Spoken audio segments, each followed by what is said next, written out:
Hi, welcome to A Pod with Two J's. I'm Jill. And I'm Julie. Hey, Julie. Hey, Jill. How are you? I'm good. How are you? Good. Happy Sunday to you. Yeah, we're here a day early. Typically, it's Monday we're recording. But here we are on our 10th episode. Can you believe it? No, I can't. 10 weeks. That means 10 weeks we've held it together here. Held this podcast down. Well, let's give each other a high five for that. There you go. And it's a beautiful weekend. It was. The humidity was so much better than it was last week. Yeah. Friday was brutal. The air quality, I think it was like the 2nd of June, it was an 8 out of 10. Usually you don't get those warnings until July. Yeah. But we're already starting off. Yeah. I was cold today. We were down near the lake in Burlington for baseball, and I was wrapped in blankets and a sweatshirt. From the lake. The wind was chilly today, but I feel like it's winded down to being quite a nice evening. And yeah, it's back to the spring weather, cooler nights and warmer days. Yeah. So how was your weekend? Yeah, it was good. It was baseball filled. So I was at the baseball diamond yesterday and today. So the team itself went 2 for 3. Nice. Which is great. How was your weekend? My weekend. So you went out Friday. Friday night I went out to this restaurant called Beacon. Yes. On the lake shore in Oakville. Yeah. Beautiful. That nice. Whole neighborhood just driving into that neighborhood, I'm like, oh, I could just pull in a driveway and say I'm home, right? It's beautiful. It's a beautiful part of town. So they opened about 2 years ago. They have a patio out front, the restaurant, and then they have a nice bar area, which is like a U shape, which is great for socializing. And it's to me the way bars should be, with the servers in the middle. It's got a really cool vibe. It's very dark in the bar area. Dark and moody, but I don't mind that. And a lot of black and white pictures of very sexy women. It's a very appealing place to have a drink. Servers were great. The bartender, Bella, was lovely. She said Friday and Saturday nights. If you want to come a bit later and not do the after work sort of crowd, come around 9:30. You'll still get a seat at the bar if that's the vibe you're looking for. And then at 10 o'clock, the DJ kicks in. So a different vibe. All age groups there. Okay. So it was fun. The food was good. I just tried a couple of appetizers. And some wine, which was nice, but the vibe was really good. I would go back for sure, 100%. Yeah. And then Saturday, I had an early morning. We did a hike for hospice, which is the Carpenter Hospice in Burlington. Our whole team at work is a big supporter of that particular hospice, or hospice in general. So we did a team walk. We raised about $4,000, which went into, which I think they raised about $500,000. Okay. For the hike, which was great. Nice. Lots of good sponsors. The mayor was there. I had a nice chat with her. Let's talk sports. Okay, my short little sports update this week. So we're in the Stanley Cup Finals. Finally, it's June, right? 2 teams left standing, the Knights and the Panthers. Yep. Game 1 was last night. Who won? The Knights won 5-2. Okay, didn't even know that. Panthers were up, and then it just switched a bit. But I was a bit concerned about the Panthers going into it. Not that I'm really a hockey, professional at all, but they had so much rest, right? Rest is great, but you've also had maybe too much. So, but I think that they're going to go for a long series. I'm hoping it will be a back and forth series. So we'll see what's going on with that. I would love Florida to win, only because I really want the Heat to win. So if you can imagine in Florida, and you would have an NBA parade and an NHL parade. Yeah. In the same. It'd be like Toronto winning double-double. I wonder if they'd combine them. Probably not. No, you want your own. You want your own for sure. So tonight, it's the Heat and the Nuggets. The Nuggets won game 1. I think they won by 10 points. They were up by at least 20 at certain points of the game. Okay. But we have that. So tonight's game 2. So we'll see if the Heat can come back. And Jimmy Butler wasn't scoring much in the first game. Right. So okay. He had an off game, I guess. He's entitled. Right. He's entitled. Just one. Just one off game. It's funny. I've told so many people about that story. I go into the office some days and I hear somebody say, "Hey, did you see Jimmy Butler last night?" It's funny. I was talking about it. At the Dierks Bentley concert, and they're like, I never heard that story about him. I did not know that about him. I'm like, well, there you go. Learn something new every day. Right? So, and we also have the French Open for those tennis lovers out there. Yes. It's going on. I think it's about 2 weeks of tennis on clay courts, which I can't even imagine playing on. It would be very difficult. It's hard enough for me to play on the regular court. I give that up to you.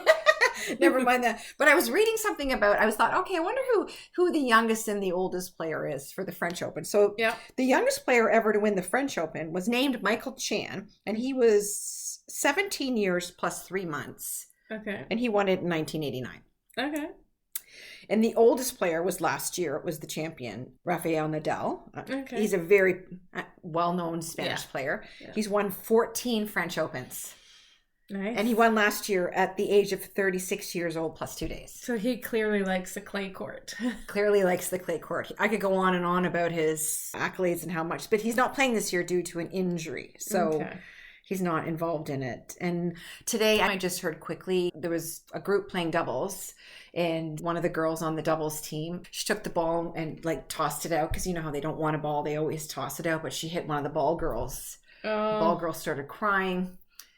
And then anyway, they got disqualified because you have to be responsible for your balls when you toss them out, right? So they were disqualified. So it was a bit of a drama. Oof. The French Open. That seems like a harsh punishment. All that work and you disqualify them over And it was not intentional. She just tossed it, and the ball girl was not looking in her direction. Wasn't probably expecting it. So that was a bit of a drama that happened at the French Open. I'm sure there'll be more drama. The girls trains their whole life for that moment, and that's what you're going to do to them? Come on. It's not the first time. It's not the first time it's happened. Not at this particular Open, but it's happened to other players before. God, give me a break.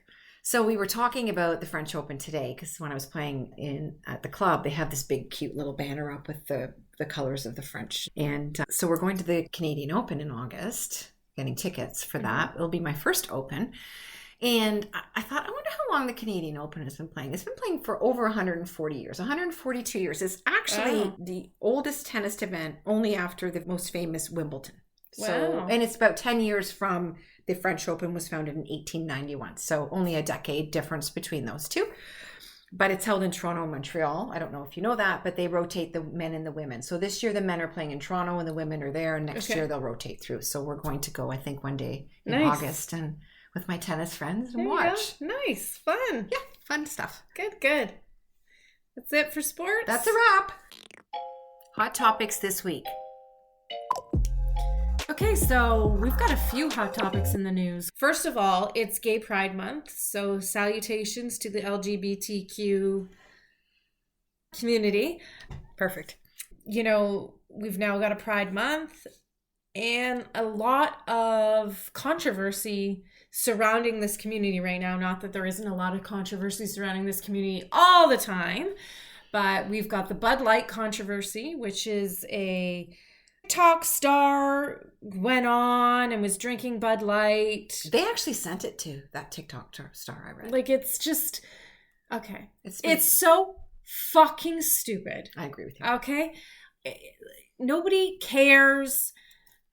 The small majority of this, and, you know, correct me if I'm wrong out there, people that are listening, but the small majority of people in this community who fucking give a shit about this guy on TikTok drinking Bud Light are minute. And by the way, this community probably not the target of your Bud Light drinkers. Just gonna put it out there and say it. I follow. Are we talking about the transgender guy that was yeah, he's just a 20-year-old TikTok star. Yeah. Wanting to become famous with Bud Light. It's not the target market. Nobody cares. All the Bud Light drinkers got offended because and like Joe Rogan said on his very famous podcast, it just brought out all the freaking bigots in the world. That's all it did. Because nobody cares at all. And second to that is this ridiculous controversy around Target stores selling rainbow clothing. And parents are up in arms because how dare they put rainbow colored clothing into the boys department. Are you kidding me? I'm not kidding you. These parents need to have a better life. I'm not kidding. Some more interests besides what the hell their kids are wearing. Yeah. Rainbow. Like, I'd be happy to dress my kids in rainbows. Yes. I can legitimately get behind maybe kids of a certain age shouldn't be taught certain things in school. I can get behind that. Because did I want my child in kindergarten to start learning about sex? No. I'm behind that. I can get behind not teaching children about sexual and sexuality in kindergarten. I can fully get behind that movement. I can fully get behind parents, agreeing for that. But this issue about drag queens, this issue about Pride Month, this issue about transgenderism, it's just all bigotry. It's just another way to alienate people. And honest to God, do you sit around and talk about your sex lives with your everyday people? No. So why do you care about who's fucking who? Why do you care? You care because you're a bigot. Yeah. You care because you're a homophobe. 100%. Otherwise, mind your business. They're not hurting you. And by the way, people, drag queens have been around since the dawn of days. Don't you remember? Two with Patrick Swayze? That's a movie from the 80s. Tu Wong Fu, thanks for everything, Julie Newmar. It's about drag queens. It was set in the 80s. Do you remember Tootsie with I do Dustin remember. Hoffman? This is from the 80s. RuPaul has 20 some odd seasons of his RuPaul's Drag Race. This is not a new thing. No, this is again just another cancel culture bullshit thing. And these people are not hurting anybody. And that is my opinion on that. And if you feel like they are and you have an issue with these things, you're a bigot, and you really should look internally about why you care so much about who's fucking who. Period. That's my opinion. Well, you know what, I was reading about that Bud Light thing, and I could not believe that. Well, I actually can believe that they were targeted. Bud Light was targeted with bomb threats at all of their locations because of this issue. And this is worth killing other people for. You got Kid Rock on TikTok blowing up cases of Bud Light over this. Like, give me a break, bud. And who else was on it? There was somebody else on TikTok. I have a note written here. Let me take a look at it. It was Kid Rock also, and Travis Tritt say he's banning the brand from his tour. Give me a break. That's it. It's off my tour. No more. You know what's going to come? People are going to ban off it, and then 3 weeks from now, they're going to forget about it. But you're actually threatening people that work for Bud Light. This is a huge company with bomb threats. Yeah. I mean, I have a personal connection to this because I do have a transgender person in my family. It is my niece. So I'm very emotionally charged about this. My niece has been around long before Bruce Jenner existed. Okay. Transgenderism has been, it's just not a big deal. Nobody is shoving down my throat that I should start living as a man. Like, get over it. And I follow these two people on TikTok who are in love, who were married to women, who both have children, who are both divorced, who are presenting as female, but are biologically male. And they are more than willing to say we are biological men, but we present as female. They're so down to earth. One's Canadian, one's American, actually. And they're like, why can't I just be a human being loving another human being? Well, that's really all that matters. Because that's all it is. Right. And if you can't be a human being to just not care about what another human being does with their sexuality, like, I don't sit here, Julie, and be like, yeah, last night, Julie, I shoved a dildo up my boyfriend's ass. And like nobody sits around and talks so openly about their sexuality. So to get so up in arms about someone's actual sexuality is lunacy. I agree with you. We don't talk about our sexuality. It's nobody's business. Like, as heterosexual people, we don't sit around and talk about our sexuality. They're not sitting around talking about theirs. They're just different than ours, and not different in the way you think I'm saying different. They're just not heterosexual. Right. But they're not throwing it in anybody's face. They're not giving graphic details. You don't see on these kids' t-shirts sexual positions of what you should do if you want to live transgender. Like, it's idiocy to me that people care. Just, why can't we just let human beings be human beings and respect them for being on the planet as humans? That's it. This has been going on for decades, generations. Yeah, and you can get into it with all kinds of races. And we can get on. We could go on for 16 podcasts about this. Yeah, but it's just another, like, love is love. It's just another freaking agenda for people to get on board and create unnecessary, drama about. It's just, and controversy about. All this is to say is just like, none of this, to me, all this controversy, like, I just can't get wrapped up in it because, you at the end of the day, I know more people who just want to just be left alone and live their life than hop on some political agenda to be a hot topic on the news. And I think you need to maybe know people personally who are gay, who are lesbian, who are transgender. Talk to them, get their opinion of this. And then I think you see people who are actually living this lifestyle, how they feel. Because I don't think as a heterosexual white 46-year-old woman, I can say that they agree or disagree with this. But I think I listen enough to the people that I know in my life to know this is not their agenda. This is not the hill that they want to die on. This Bud Light hill and Target clothing hill.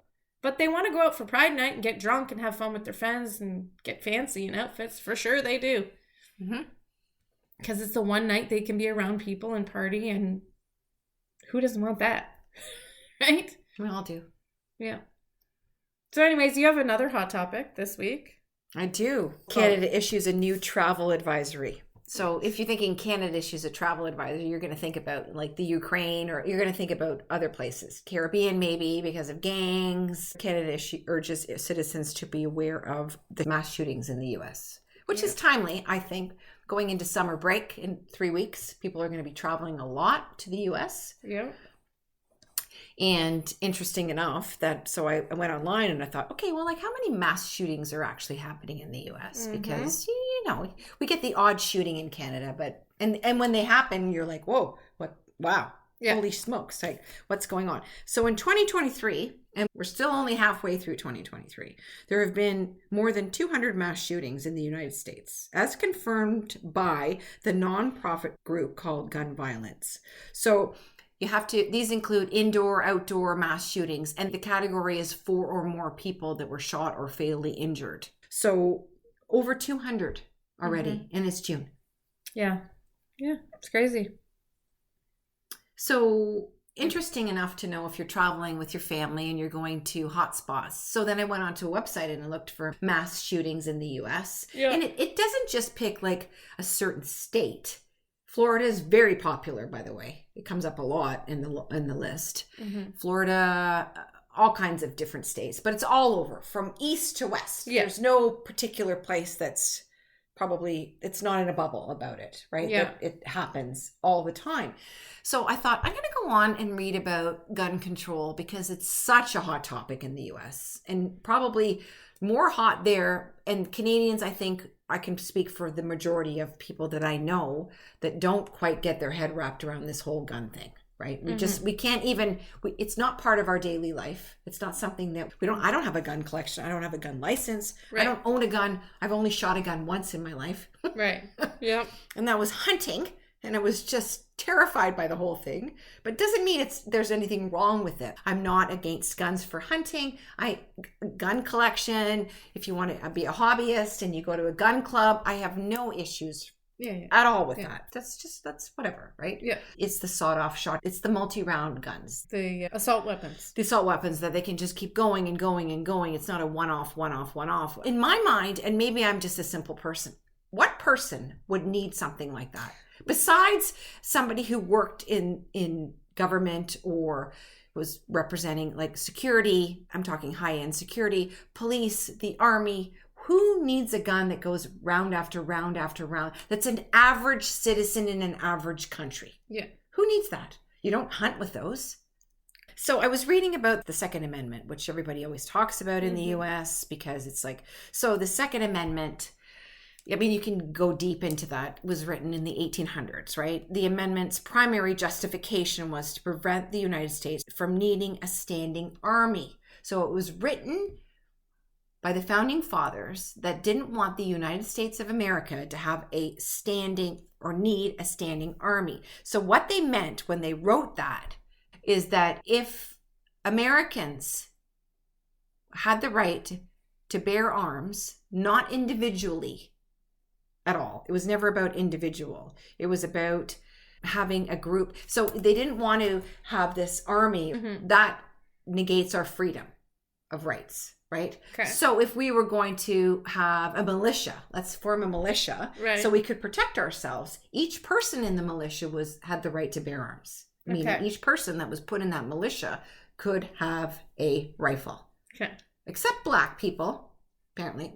Okay. That wasn't allowed. And Native Americans, that wasn't allowed either. It was only white people, apparently, that were allowed to be in this militia to protect themselves. So I think that Americans, this is what I think, they're taking that 18th century law and they're putting it into the 21st century of living, which they don't correlate anymore. No.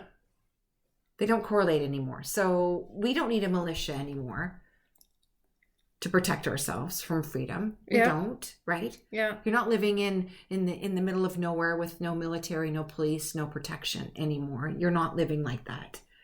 No, I know. And I'm trying to find the statistics for how many mass shootings in Canada. But of course, every time you try to Google that right now, it's just bringing up this headline, which is interesting. But the only thing I could find... There's not... How many do you remember in your lifetime? Canada has witnessed 80% rise in violent crimes involving guns since 2009. Now, there was that landlord-tenant shooting in Hamilton last week. 3 people died. Well, 2 were killed by the landlord, and the police took out the actual offender that killed the tenants. That's so right. That still wouldn't be a mass shooting in the U.S. because it's under 4. Yeah, because it's under 4. But how many in your lifetime do you remember? Mass shootings in Canada. Yeah, no, I don't know. There's the one in Montreal. Right. Remember the one in Nova Scotia. Right. There's you can't even probably pick a handful. No. We can't pick a handful. We can pick the odd one where it's a one-off, right? Not a mass shooting. Yeah. But if you sit back in the US, you can think of hundreds. Everyone knows Sandy Hook, the school. Everybody knows that. How horrific is that to send your kid to school thinking, oh, there should be police there and maybe the teacher should be armed? No. Yeah, no. The school shootings are... They're just awful. I'm sure there's some kind of... Well, there's always some kind of political agenda, which is fine. It's because Trudeau banned all those assault weapons. He's gotten so much backlash for doing that. I feel certain... with his popularity rating, he's got to highlight how bad the U.S. is and how much he's protecting Canadians. Well, it is bad. It is bad. I don't disagree with that. Canadians and Americans, we're so lumped in together, but we're vastly different creatures in every respect. They just have a different mentality and a different way of thinking. And also they're like, how many size times bigger is America then? Well, okay. So in California, they have more population in just that state than we do in Canada. Yeah. So that puts into perspective. So many more people there. And you've got COVID, you've got poverty, you've got all the mental health coming out of COVID. If you have hate, you have hate. Yeah, and if you're going to kill and you're going to kill, so if a Canadian had a rage and they were going to kill and they lived in this dysfunctional family, which you find a lot of these American things are these kids that had these problems growing up, and I'm not talking about the parents. No access to mental health, right? Or maybe it was just overlooked as, he's just being a troubled teen, and, people make excuses for their kids all the time. And I'm not saying it's the parents' fault, but it's the parents that Isn't it the parents always the first to say, oh my God, I never saw it? I never saw it, but... And all the people at the school were like, yeah, he was a little bit weird. He was a little bit odd. Yeah, he was really quiet. Yeah, He kept to himself. It's never the one that lit up the room that shot it up. No. Ever. So if my kid's a little bit weird and a little bit introverted and all of a sudden goes to school one day because he can't take it anymore, what's he taking from my house to school? My kitchen knife. He's not going to get past the front door. Yeah. So he's not going to kill anyone. And he might injure one person, but we're not going to have a mass shooting here. No. For that reason. No. And I've heard people say there's no list. Terrible. There's no laws. There's no licenses around guns. There's no background checks. There's none of that. So yeah, I can just go and buy one. I think those are all our hot topics. So thanks for listening as we went on. Oh, I'm going to tell you. I was reading about it today. Sinead O'Connor. Okay. You remember her? Yes. She rose to fame and then she quickly was taken out. Right. Because she was Irish and she was political, correct? She was very political so she grew up in an abused home with her mother, and then very religious Catholic girl, right? She was a very outspoken young girl. I haven't watched the documentary, but I'm intrigued by it. And I thought I'm going to watch it because Nothing Compares to You is a song we all know. And I didn't realize Prince wrote it. So they cannot use that song in the documentary because his estate won't allow it. She was the one who called out the Pope on Saturday Night Live. Ripped up the picture, remember? I think we should just end on that nice song because who doesn't like that song, Nothing Compares to You? There you go. So thanks for listening. And if you want us to get more controversial, we can. We can.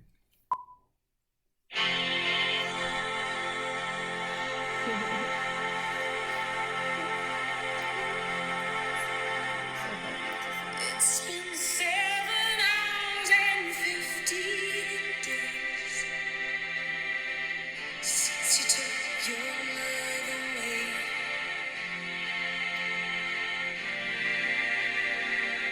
I go out every night and sleep all day.